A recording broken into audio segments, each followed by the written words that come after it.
it's no better way to get better at football than playing football. So if you want to, Taylor's going to finish it. I've always been confident in my abilities. I think, I'm a guy that can go out there, and I always believe in myself that I'm going to get open and make the play if they throw me the ball. The third. Ryan, end zone shot for Pierce. He caught it. Oh, what a...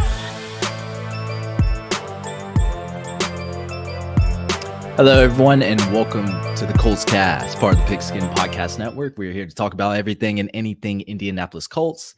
My name is Eric Smith, co-host of the Colts Cast. Alongside me, as always, I have co-host Jamal Lawrence here. Yo. You guys know our social media. We're going to get right into it today. Jamal, character, preparation, consistency, relentless. Look, last episode, I think we got the Shane Steichen news probably about 15 minutes after we hit stop recording. It was wild. You said your man had to be bent off that Henny, and sure enough, he was, because he ain't wasting no time. He didn't waste any time. Got Shane Steichen in there. Stability has returned to the realm. Excuse my French, guys, but we have a fucking head coach now, ladies and gentlemen. It felt like we were in prison for a month, just for how long it took. We've been released now, weight off our shoulders. Enter Shane Steichen. Jamal, I guess, what'd you feel about his press conference? Before I get into the press conference, just one quick thing. I know going back to, like you said, because we felt like we were in prison, when Chris Ballard did the whole speech about how, we don't care if it takes to the second week of February, etc. Man, I think that they knew they were going for Steichen the entire time. And it was just going to be a matter of, because I know that the Eagles were projected to go really far in the playoffs. I think it was more of a matter of, if the Eagles go that far, then we got to wait. The Eagles don't go that far, then we can scoop them up earlier. But it was just way too much of a coincidence that, all of it happened like clockwork. Boom, boom. We're good all of a sudden. So Ballard, he had this up his sleeve. I think he was just waiting for the time. Yeah. Yeah, maybe they had their eyes set on him the whole time. I think so. Was trying to see if they could make a move, but they kept, advancing in the playoffs. So can't take them until, they lose or the Super Bowl. So, and they got there, they lost, but got scooped up literally. I mean, we heard reports, day? Yeah. It was he was crazy. probably just eating breakfast, and he's like, oh, look at this, Adam Schefter. But but anyway, but no, the press conference, man, that was a nice thing to hear. For one, listen, guys, I give Jim Irsay the blues every time I get on this microphone and I talk about him, because he cracks me up, man. He is like old people and toddlers. You just gotta watch what you say around them, because you don't know what they're gonna say. And Jim Irsay never, ever, ever seems to fail when he speaks. He just kind of just goes on and on and on and on. We are in that top quartile of the top quartile of the upper quartile of tops. I'm telling you, I'm like, dog. He's a confident one, but I enjoyed it because I could tell he was excited. One thing about Irsay is when he's excited, he does just run his mouth until the wheels fall off, which is sometimes a bad thing, but he runs that mouth. And he gave a nice slow introduction. He reminded us about 46 times that they did interview a lot of head coaches, even though they went with Shane Steichen. So in case anyone else in Colts Nation didn't realize this, we did interview about 47,000 coaches. Irsay made it a friendly reminder for us. But, going straight into Shane, I really liked what he came in with. I think Shane has been waiting on this. Like, I think he kind of knew the time was coming near for him. And what better time would be than with the Colts, with the organization he can put his stamp on, because that speech was just like, it was a lot of emotion in there. I could tell he was happy. He was sad. He was ready to grind. Like, he was just showing you just raw emotion that make you feel like he wants to come out here immediately and make his presence known. Like, this isn't Jim Irsay's team. This isn't Chris Ballard's team. This is Shane's team. And that's the way I felt after he talked. I like how he kind of went down his background, gave his props to everybody, and made everybody, it was kind of a humbling thing. But then I really liked when he went through those 4 core pillars that you were talking about, Eric, because he just showed that, his one job is to be successful. There are a couple interesting things he said in there, where I think he said he wants to throw the ball, throw the score, and then run to win. Yeah, we'll talk about that a little bit later here with our second question because I found that very interesting. But with that being said, listen, man, any philosophy you're going to bring into there, I said I wanted an offensive mind. I thought the only way to truly go would be an offensive mind. And I'm excited to see what he brings to the table because I really do think that he's going to put a little, he's going to come in with a little bit of a chip. But I think he also gets a fresh start, even though he has that background with Reich. He has a background with Sirianni, Rivers, all these guys. No matter what, I feel like someone was going to have Indianapolis ties somewhere down the line. I like to think that he's coming in here with a fresh start. This is what I want to do. And I'm about to take it to the top at whatever means necessary. And that's the attitude I want to see because we got to have a hard ass in the building. We really do. And I think that he can bring that fire from what I heard in that 34-minute press conference. Yeah, the only other thing I'll say about the conference is I didn't like that question that came. I don't know who it was. I forget his name, but I think I know what you're talking about. Yeah. Are you a basket case? Yeah. Are you a hard ass? Totally off base. Way off base. Wasn't even irrelevant. It was a weird question to ask, but I forget the guy's name. Mm-hmm. Anyway, look, if you guys watch the Super Bowl, you got to be thrilled about this hire. I mean, Jalen Hurts, he made him the focal point of that offense, talking 300 yards, 38 attempts. He ran the ball 15 times. It was more than any other running back on the team. A lot to like about this hire, and we're about to get right into it because we told y'all a few episodes ago we thought he was the best candidate. Looks like the Colts front office agreed, and there's some burning questions I know surrounding this hire. Mm-hmm. We're kind of late to the game because it's Thursday night for us. He got hired. Was it Monday? Yeah. Monday. But we got 3 burning questions we're going to answer for Colts Nation about the Shane Steichen hire and what it means for the Colts. So Jamal, what coaching staff will he bring in? That's a great question. And he actually kind of touched on this a little bit during the press conference where I forgot who asked, but they said, are you going to look to keep Gus Bradley around? Are you going to look to keep the other coaches around? And he didn't skip a beat. He said, I plan on having those conversations with these guys over the next couple of days. And sure enough, it's only been a couple of days and they're starting to Gus Bradley and Bubba Ventrone were also there. Yeah, they were there. Exactly. So that's a good sign. Yep. I think so. Yep. I agree. It is a good sign. And I think that I like to personally think that they wouldn't have had Gus so off limits when he had the opportunity to go for a couple of interviews if they didn't plan on retaining him. I would like to think that this was made known that, maybe Steichen said during an interview, hey, I like Gus. We want to keep him around. So do what you got to do because I just don't see the purpose of holding someone back. But I know you asked about coach staff he's going to be bringing in. So the first thing that I personally want is an offensive line coach. That's the thing I care most about. Hit it right on the nail, baby. Yeah. And actually there's a report that just came out today. So when I saw this, I was excited because it looks like O-line coach Roy Istvan from the Eagles is the front runner right now. And he just reached out. They just reached out to him today. This guy has a lot of experience as far as it goes for coaching O-line, so I'll be excited to see if he can come in. And he doesn't have a lot of experience at the NFL level, but at college, I think he had 30-plus years, so he's been around the block for a little bit, so he's had some time. And he also got to work with the great Eagles offensive line. I mean, we saw the Eagles offensive line. They looked really good. So that's the assistant offensive line coach, correct? Yes, yeah, because I know I don't think we're pulling Jeff Stoutland. No, the offensive line coach, run game coordinator, but yeah, keep going. Yeah, no.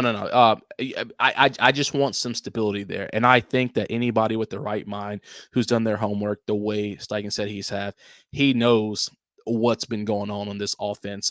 So I think that the offensive line coach would be the first thing on my priority list if I were him. We look at Parks Frazier. We know that he did a little thing for us this during that hiccup of being the play caller. He's gone bye-bye now. Frank Reich scooped him up like a ground ball. He brought him down to Charlotte with them, and I think he must really like him. I mean, Reich seems like a loyal person. I don't know. We lost Parks Frazier. Yeah. I'm so sad. I know.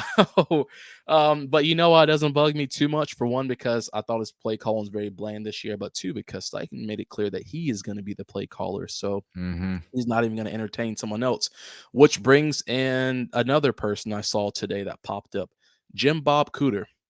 from the Jaguars. So Interviewed him. yeah, interviewed him today. And I want to just give a quick background history on him, guys. So he was assistant coach with the Colts from 2009 to 2011. He went to Denver with Peyton, and he was an offensive assistant when Peyton was over and Denver. He was offensive coordinator for the Lions in 2016. He helped. Oh, wait. I don't know if they interviewed him. I think they requested. They requested it. Yeah, they requested it. Yeah, correct. Yeah. He was offense coordinator for the Lions in 2016 and helped lead Stafford to his most efficient season and highest yards per attempt that next year as well. But he ultimately left in 2018 because Matt Patricia came in as the head coach. You know, Matt Patricia is very run heavy. He's run first coach. Then he was running back coach with the Jets for 2 years. He was a consultant with the Eagles in 2021. And last but not least, he joined the Jaguars this season and helped develop Trevor Lawrence. We saw how much Trevor Lawrence's game turned around last year into this year. Now, I'm not going to sit here and say that this is all Jimbo Cooter for turning around Trevor Lawrence, because we do know that Dougie P went down there and he flipped the script for them and gave them some stability. So I think really, honestly, any competent coach could have come in there and made it better than what Urban Meyer had made it. So, but it's exciting, and I just wanted to let you know I did get all those stats from Indy Stars. So yeah, just give a shout out to them. They kind of had a nice little breakdown about Jimbo Cooter. But I'm excited to see that this man has wasted zero time with trying to get some coaches in the building, or at least requesting these interviews, because that means that he has a game plan, and that's what he wants. He's already, 4 ticks behind the clock, being that they went to the Super Bowl, being that he's missed out on a month or two of working on hiring and things like that. So I'm glad to see that he hasn't skipped a beat yet so far. Yeah, this is good. This is good, and I'm glad you brought up offensive line coach. That's a pretty good one that we need. Chris Strauser looks like he's probably going to the Texans. It looked like, per Aaron Wilson of KPRC2 Houston. I saw that report. I don't think anyone's going to shed a tear for Chris Strauser leaving. But it's been up and down offensive line, while he's been here. One season we're top 10 offensive line, arguably. Next season we're bottom 10. It's just been up and down. It's hard to pin it all on him, but he's got to share some of the blame. Having too much faith in guys like Danny Pittner and Matt Pryor to fill those voids, I'm sure he had some part in that. So yeah, definitely offensive line coach. We got to hit that. We got to hit that higher right. I really think OC is another one, offensive coordinator. Even though we're getting a offensive coordinator as our head coach, you still need someone because OC isn't just play calling. Right. There's a lot that goes behind it. It's not just play calling duties. There's game plan design. There's scouting. There's just a lot to it. So, we got Shane Steichen. He said he's going to be the play caller, which is great. I'm hoping he can balance his other duties as well. But who do we bring in for that? There's a bunch of candidates. I was thinking maybe someone like Brian Johnson, the QB coach for the Philadelphia Eagles. Maybe he can poach him from there. I think, Johnson would maybe want to take that role. He did coach OC, or he was an OC in college when he was coaching college for teams like Florida and Houston. So I think he would be a great candidate. Someone like Greg Roman, former Ravens offensive coordinator. The Ravens, to me, it seems like every year they always have an underrated running game. You hear Lamar Jackson, you hear how, maybe their passing game isn't always up there, but their running backs they always have a solid year. Lamar Jackson on the ground, always solid.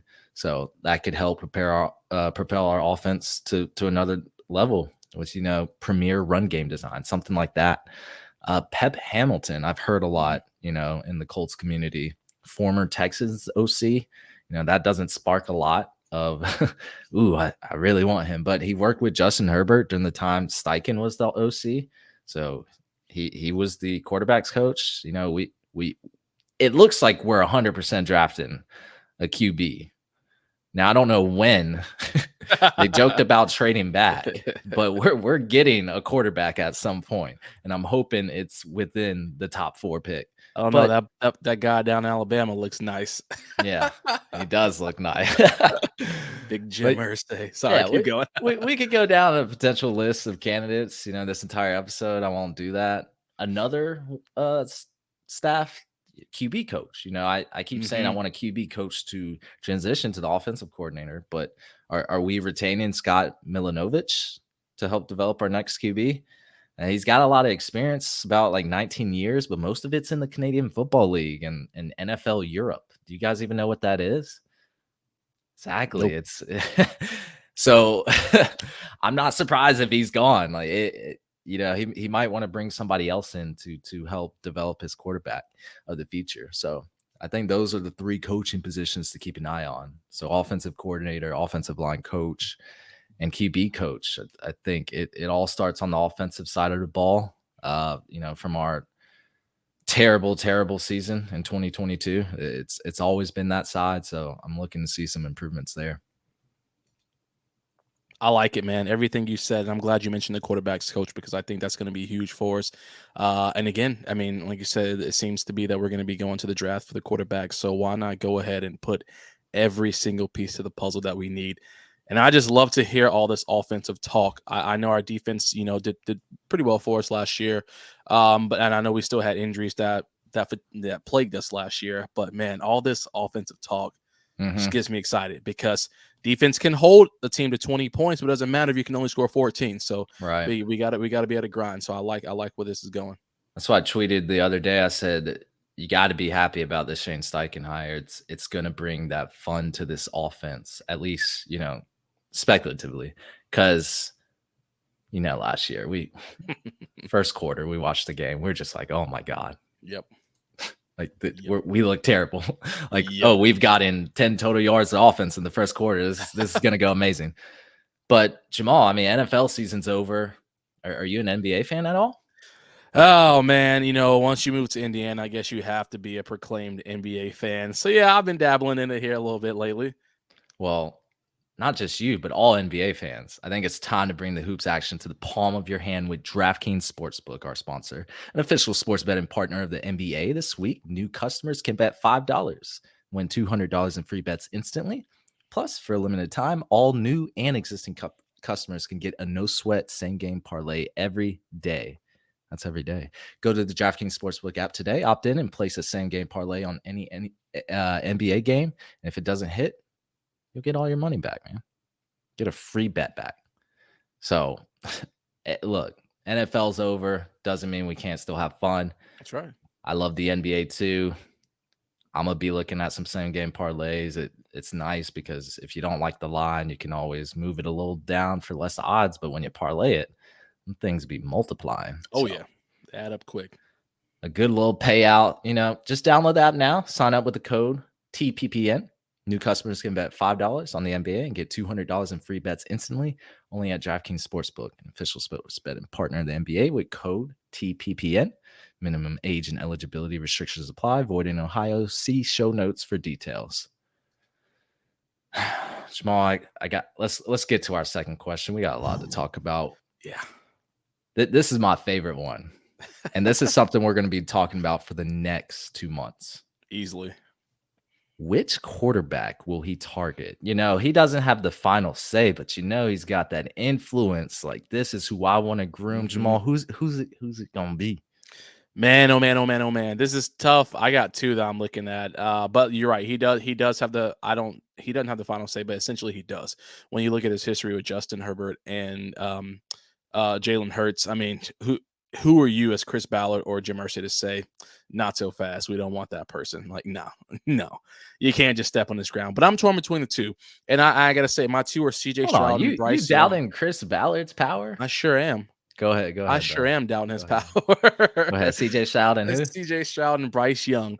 and I know people are probably like, oh, yeah, I got to figure that. But let me tell you the reason why I kicked the other 2 out of my top, or out of this conversation, Will Levis and Anthony Richardson.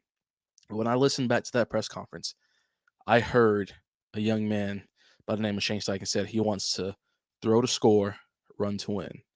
He wants to throw to score, run to win. He wants to throw to score and run to win. Anthony Richardson doesn't throw. Will Levis doesn't throw.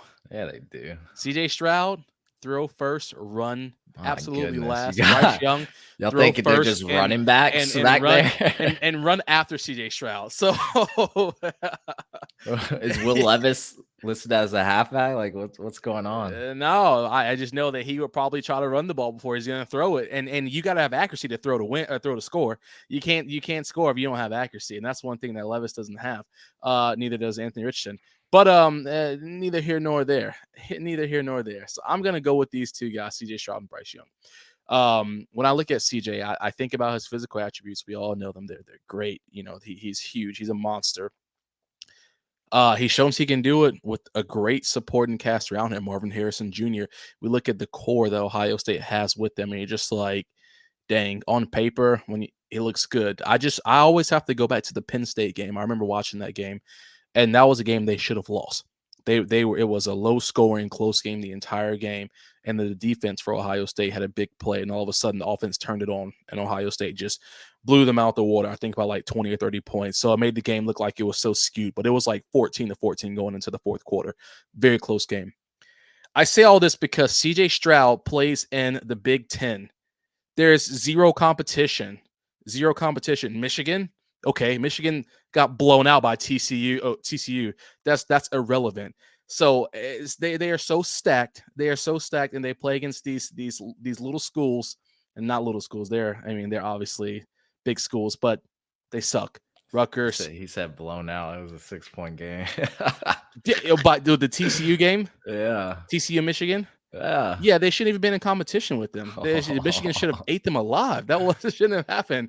But I look at CJ Stroud in Ohio State, and I just see that the playmakers that are around him is what scare me, because I just really didn't get a chance. I haven't had a chance to see him truly struggle against major competition, because the game against Georgia, although they did lose, he did look fantastic.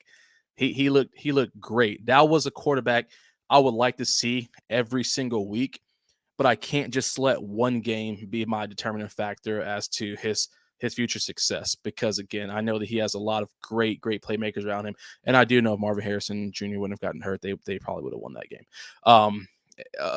But with that being said, I also have to just switch over to Bryce Young, who is a little more of a smaller guy, more of a Russell Wilson style guy, like size wise.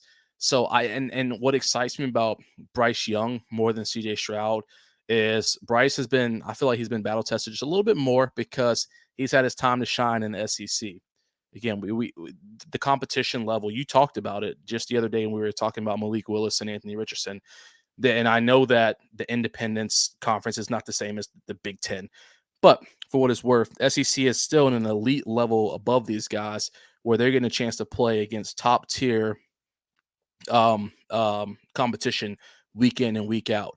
That has to hold high to me. That holds really high to me, because Bryce was able to come in and do it. Of course, he had a shoulder injury where he was sidelined for that 1 week, but I'm not terribly concerned with that, because I feel like if he's given the opportunity, he can shine. He can sit in that quarterback he can sit in the pocket as long as he needs to, and gets the ball out to where it needs to go. The biggest thing that scares me when I think about Bryce is obviously his height, his weight. He's not the biggest, but I'm not so much concerned with his weight, because that's not that big of a factor. But his height is a little short. But that's not gonna, I'm not gonna sit here and pass up on a quarterback because he is 3 inches shorter than the competition. You got a decent O-line. You're backing up into the pocket. You can see over all your linemen right now. It's not like every lineman is 6'9", 6'10", and we have a 5'11" quarterback. You know what I mean? So I don't think it'll be that hard for him to adapt to that. But I also just think that both of these guys' pocket presence is better than the other two guys that are the top 4 quarterbacks that we have going into the draft this year.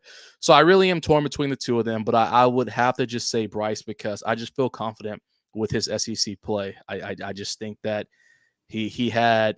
You think that's who the Colts are now going to target, or you think that's your best quarterback?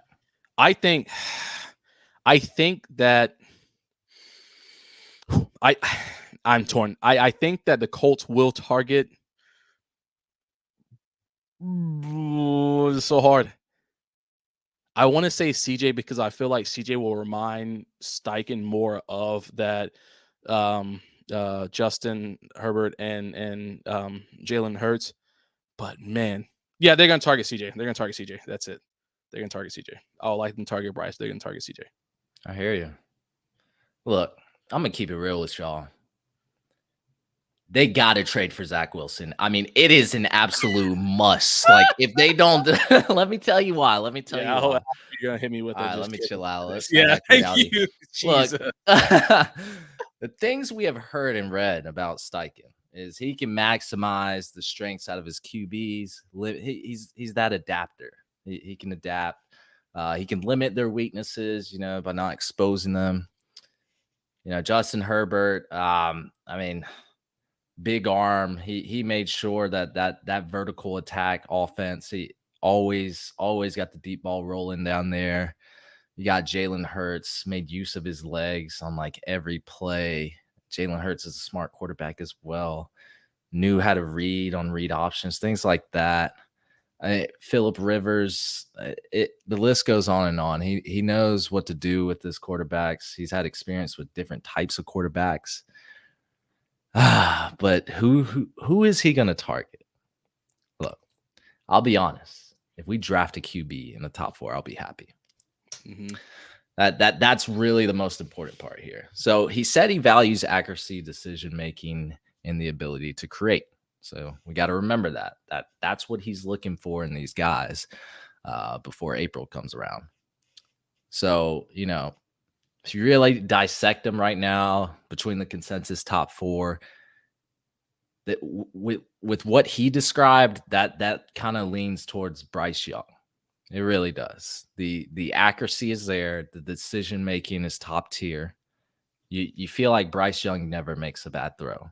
I mean, he's got that pocket poise. Like, it could be 4 defenders coming at him. He's gonna stand still and make that throw, or get away, scramble out the pocket, and still make that throw, make that perfect throw, which also adds to his third most important factor, which is the ability to create.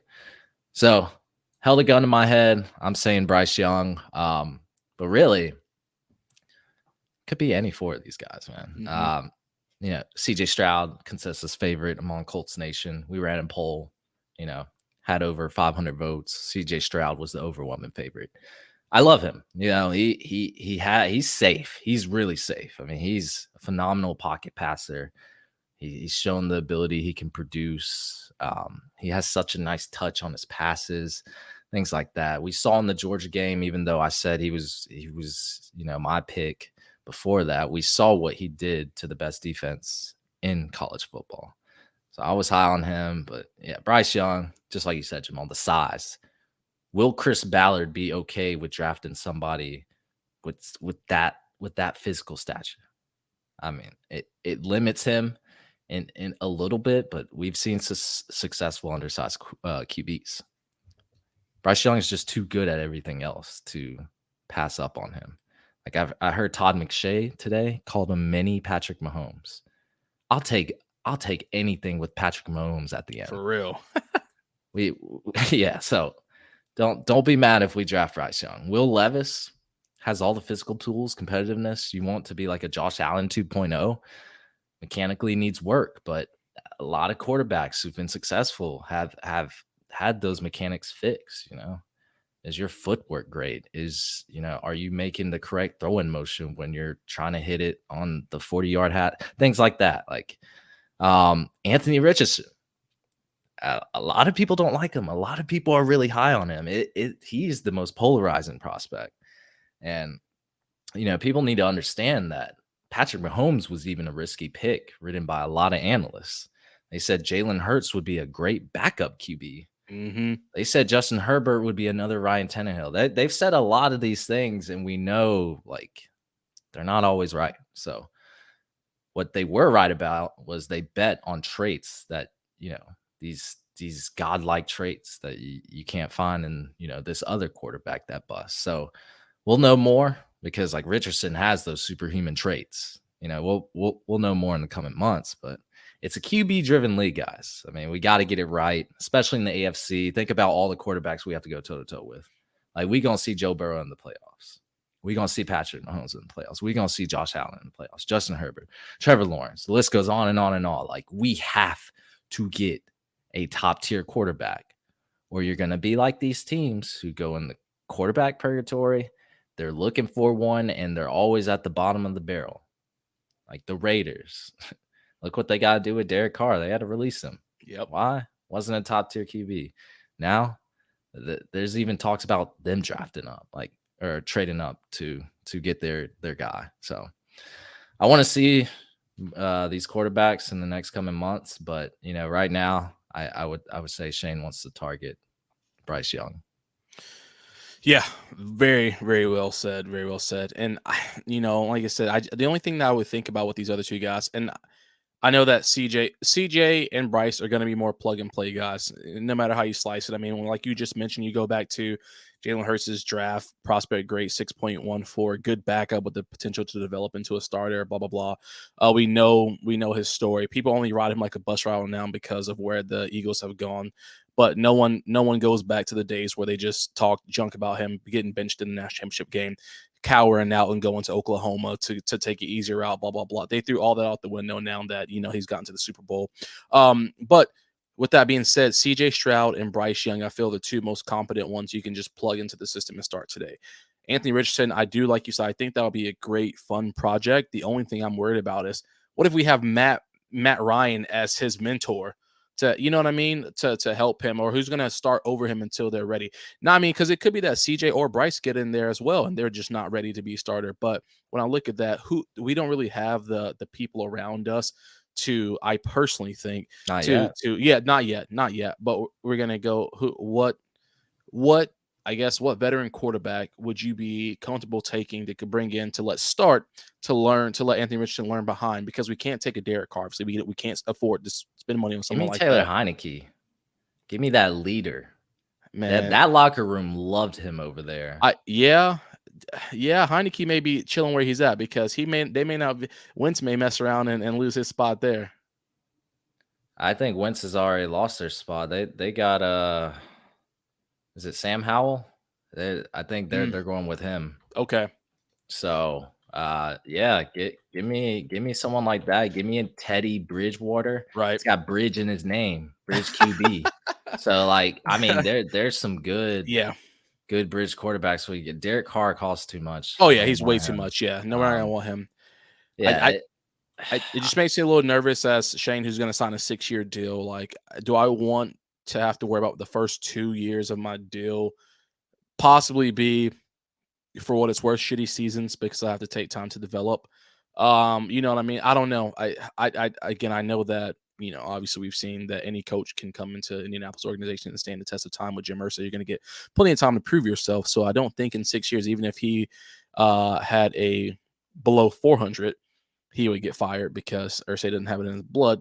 But I don't know that, man. My first head coaching stint, I'll want to do it. But I don't know. I mean, I'm not in that position. I'm glad I'm not in that position because I don't know what decision I'll make. Yeah, it's tough, but we'll see soon. We'll see soon enough.